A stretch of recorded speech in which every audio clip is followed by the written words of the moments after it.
Mayong mudto na usab kanatong tanan Luzon, Visayas, Mindanao.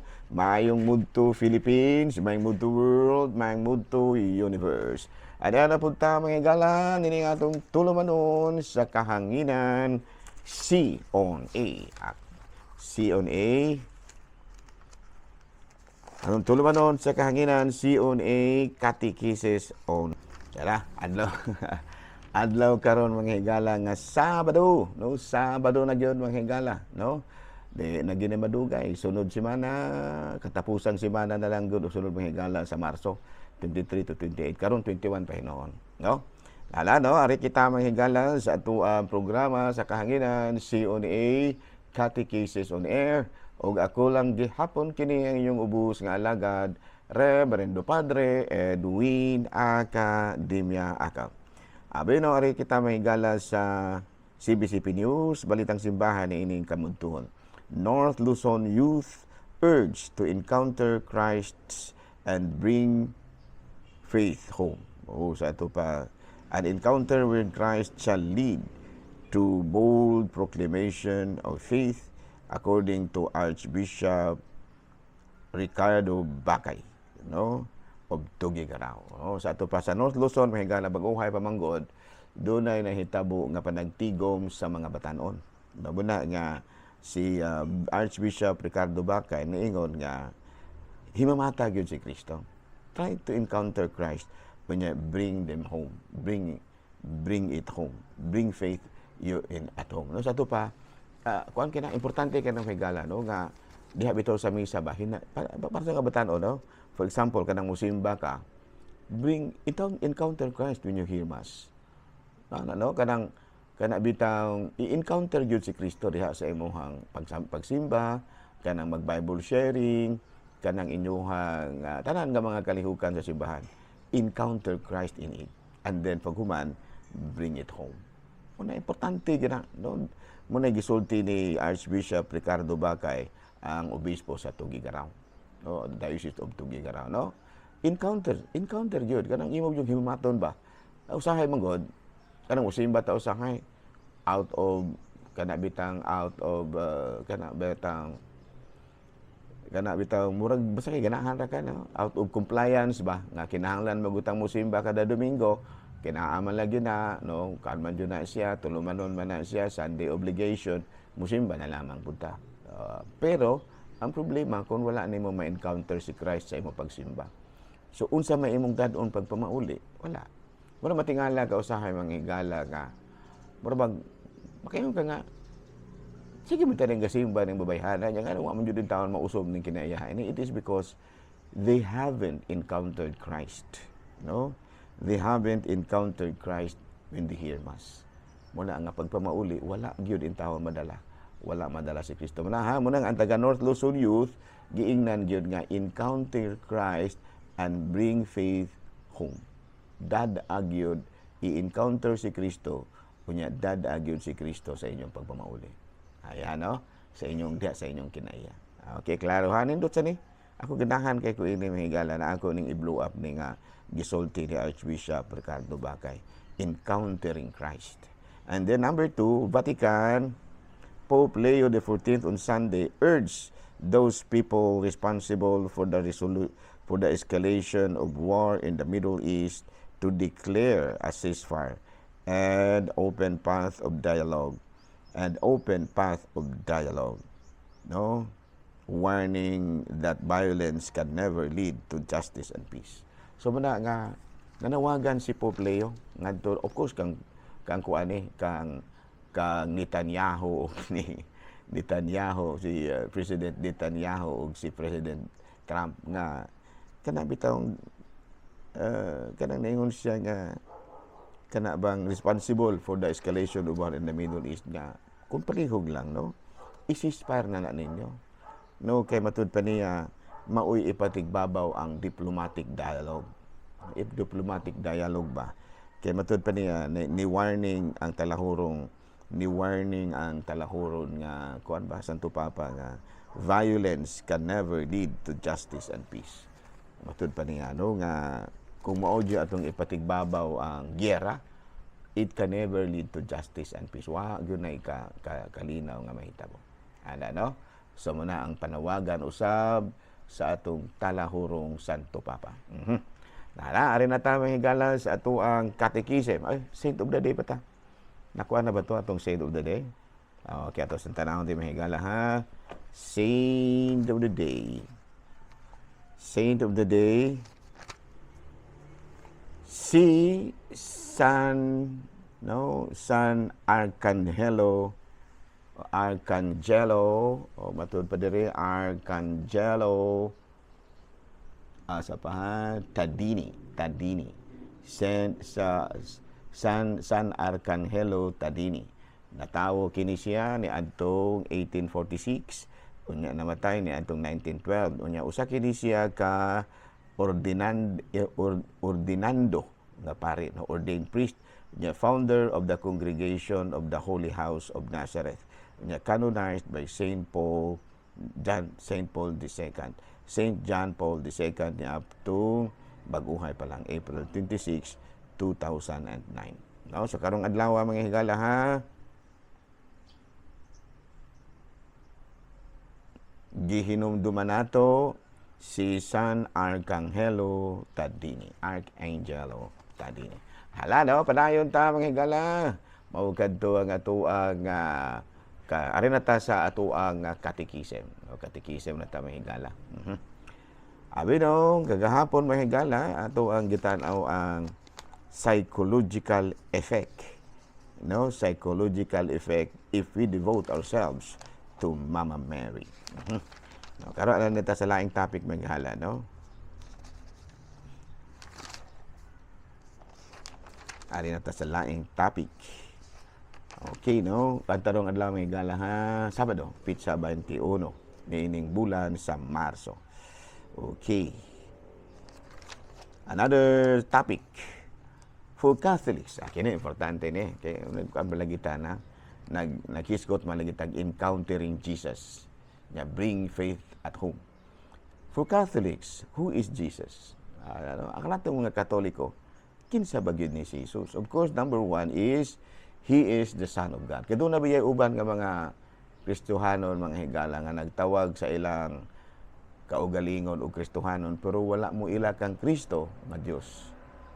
Kinahanglan nga kay ang amahan Dios, ang anak Dios pod, Son of God. Kay madahan pod og ang imong amahan Dios unya ikaw dili ka Dios. Kami nga man sila si Kristo, anak ra man na sa tao. So anak po na sa tao, lagi na siya no. Christ is Son of God. In fact, He was conceived by the power of the Holy Spirit. And He is also man because He was conceived by a woman. Now, sa ito pa, si Kristo, matud pa nato mga Katoliko, anak sa Dios. O anak po, Diyos po siya. The second person of the Holy Trinity who became human to save humanity. Now, muna itong panadaw kang Kristo, mga higala, no? Nga si Kristo, mao ang ikaduhang persona sa Santissima Trinidad ug nagpakatawo aron luwason niya ang katawhan. At number 3, He is both He is true God and true man. Fully God and fully human, no? And number 5, He is the Word made flesh. Word, pulong, nahimong tao, made flesh. And number 4, He lived on earth and died on the cross and raised from the dead and offering salvation and offered life to those who believe in Him. Muna si Kristo, no? Si Kristo usa ka matud pa na tao din sa kalibutan, namatay diya sa krus ug nabanhaw gikan sa mga minatay ug nagtanyag ug kaluwasan ug kinabuhing walay katapusan alang ni antong mituo kaniya. Muna no. So dili kita malimot anang mga butanga, ha? Okay, no? So dinhi lang suot sa kita kutob, ha? Kay medyo ulo apiki kuno gamay manghigala, no? Saon maning daghan makitag trabaho lagi, no? Ako lang gihapon kini yung ubos nga lagad Reverendo Padre Edwin Academia Acab, manamilit na usab kaninyo ug manalangin kanato ang Dios nga makaagahom sa tanan, Amahan, Anak, Espiritu Santo, Gudnon, Pilipinas.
Okay, may mudto na usab kanatong tanan Luzon, Visayas, Mindanao.